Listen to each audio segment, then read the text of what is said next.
아는 기자 시작하겠습니다. 윤석열 대통령이 5박 7일에 미국 국빈 방문을 마치고 귀국했습니다. 방미 성과와 앞으로 우리 정부의 숙제를 대통령실 출입하는 조아라 기자와 하나씩 짚어보도록 하겠습니다.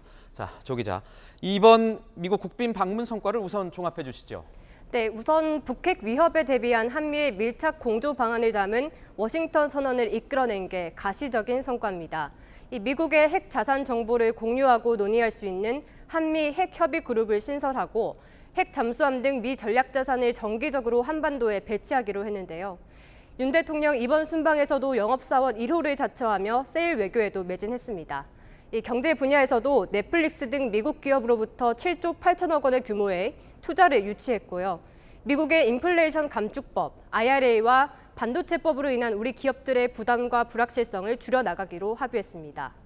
무엇보다 한미 정상이 5차례 이상 만나며 끈끈한 관계를 쌓았다는 점을 꼽을 수 있는데요. 이번 국빈 방문의 하이라이트, 바로 이 장면이었죠. A long, long time ago. I remember how the music used to make me smile. The day the music died. 네, 아메리칸 파이라는 곡 하나로 한미 간 친밀도는 확실히 높아졌습니다. Last night, President Yoon brought down the house at the state dinner singing American Pie. If you feel moved to deliver another performance, don't let the music die, Mr. President. 여기에 미 상하원 합동회의 영어 연설로 워싱턴 정가에 한국을 제대로 각인시켰다는 평가가 나옵니다.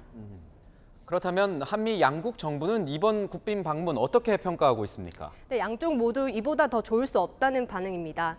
이 대통령실 핵심 관계자는 한미 관계의 새로운 변화가 시작됐다는 것을 상징적으로 보여준 순방이었다고 평가했습니다.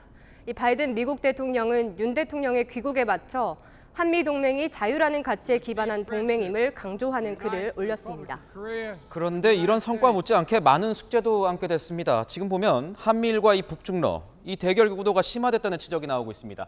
당장 북한과 중국이 벌써부터 좀 발끈하는 그런 분위기 아니겠습니까? 네, 그렇습니다. 이 북한은 반드시 비싼 대가를 치르게 될 것이라며 추가 도발 가능성을 시사했고요.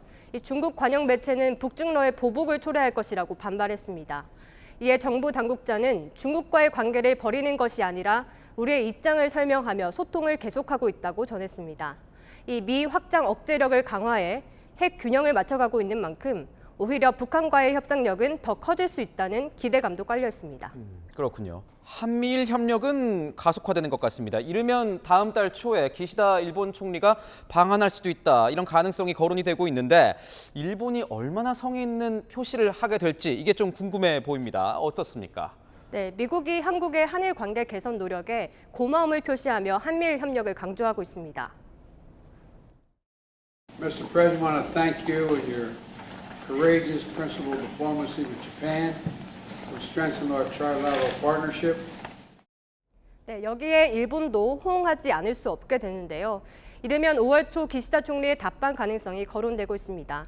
이 기시다 총리가 한국에 와서 강제징용 해법안에 대해 얼마나 성의 있는 조치를 내놓을지가 관건입니다. 경제 분야에서도 숙제는 남아 있습니다. IRA와 이 반도체법에서 우리 기업의 피해를 최소화할 미국 측의 어떤 진전된 조치를 앞으로 끌어낼 수 있을지 궁금한데 어떻습니까? 네, 일단 한미 정부가요, 우리 기업 투자의 불확실성을 최소화하는 데는 합의한 만큼 얼마나 실효적인 추가 조치가 나오냐가 핵심입니다. 사실 야당에서 가장 문제를 삼고 있는 부분도 바로 이 대목입니다. 반도체 지원법과 인플레이션 감축법 등 우리 경제의 미래 산업의 향배가 걸린 사안은 해결된 게 아무것도 없습니다. 네, 대통령실은 미국 자국 우선주의 정책이라는 큰 틀 속에서 세부적이고 기술적인 협의를 해 나가겠다는 설명인데요. 이 예외 조치가 담긴 반도체법 가드레일이 아직 확정되지 않은 상황이어서 실무지 차원 협의를 통해 유리하게 풀어갈 수 있을 것으로 기대하고 있습니다. 숙제가 적지 않은 만큼 후속 조치도 중요해 보입니다. 네, 그렇습니다. 윤 대통령은 지난달 일본 순방 이후 국무회의에서 대국민 담화 형식의 모두 발언으로 국민 설득에 나섰는데요. 이번에도 직접 대국민 설득에 나설 예정입니다. 이 글로벌 복합 위기에 대응하기 위한 외교 패러다임 전환 노력이 불가피하다는 점을 부각시킬 것으로 보입니다. 또 부처별 과제를 보고받고 각 분야의 후속 대응이 차질 없이 진행될 수 있도록 독려할 예정입니다. 네, 지금까지 아는 기자였습니다.